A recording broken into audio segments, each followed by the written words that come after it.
Alright, ladies and gentlemen, we are back. I thought I was going to be able to finish it in one video, but I did not, and that's okay.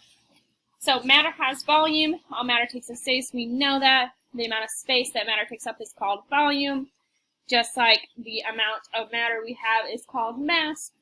Think about the chalk dust on a chalkboard. Does it have mass? Yep. Volume? Yep. It's the same amount. Is it the same amount as a piece of chalk? Nope.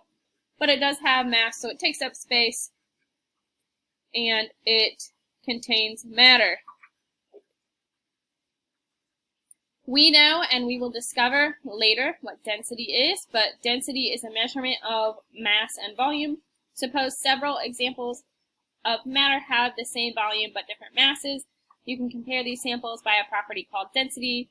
Density is the amount of matter in a given space, how heavy something is. Sort of like that, we know, we talked about density, especially when we talked about the hydrosphere, which is more dense, a bowling ball or a basketball. One of the ways you could answer this question is to identify which one would sink and which one would float in water. A bowling ball would sink if you threw it in the bottom of the pool, and a basketball would float. That is because a bowling ball is more dense than a basketball, although they are about the same size. And then the metric system. We've already talked about the metric system. We did a whole unit or a whole couple of lessons on it.